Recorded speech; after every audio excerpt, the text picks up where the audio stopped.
Assalamualaikum warahmatullahi wabarakatuh. Perkenalkan, nama saya Sada Putri Anjani, absen 30, kelas 11 MIPA 1. Saya akan menjelaskan tentang proses spermatogenesis dan oogenesis. Spermatogenesis adalah proses pembentukan sperma dan terjadi di tubulus seminiferus dalam testis. Spermatogenesis melibatkan spermatogonium yang merupakan penghasil sperma, sel Sertoli merupakan pemberi nutrisi spermatozoa, dan sel Leydig merupakan penghasil hormon testosteron yang ketiganya terdapat di dalam tubulus seminiferus.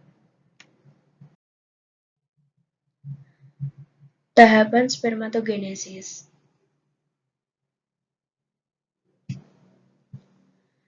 Spermatogonium berkromosom diploid, membelah secara mitosis, dan berdiferensiasi menjadi spermatosit primer.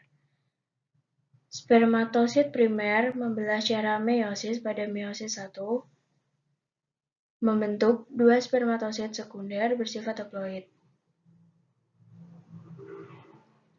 Dua spermatosit sekunder membelah secara meiosis pada meiosis 2, membentuk 4 spermatid bersifat haploid.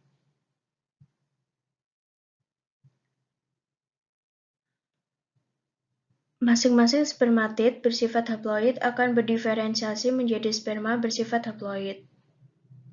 Proses pematangan spermatid menjadi sperma disebut spermiasi dan dipengaruhi oleh hormon testosteron. Hasil akhir proses spermatogenesis adalah 4 spermatozoid bersifat haploid. Oogenesis adalah pembentukan sel kelamin pada wanita.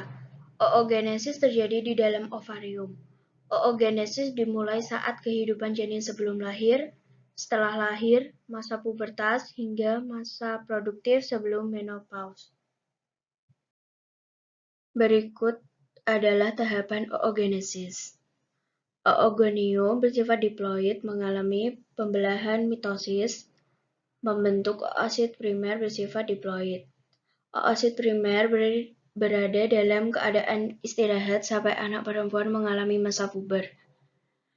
Pada masa puber terjadi perubahan hormonal dalam tubuh anak perempuan dan mengakibatkan oosit primer membelah secara meiosis 1, membentuk oosit sekunder berukuran besar dan badan polar 1 berukuran kecil bersifat haploid. Oosit sekunder berhenti mengalami pembelahan saat terjadi ovulasi. Pembelahan meiosis 2 dilanjutkan setelah sel telur mengalami fertilisasi.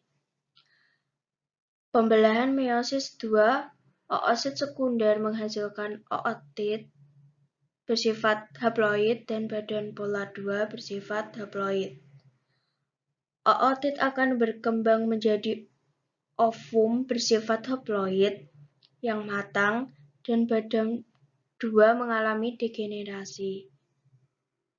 Badan 1 polar akan mengalami pembelahan menjadi 2 badan polar. Hasil akhir proses oogenesis adalah 1 ovum dan 3 badan polar bersifat haploid. Sekian, terima kasih. Wassalamualaikum warahmatullahi wabarakatuh.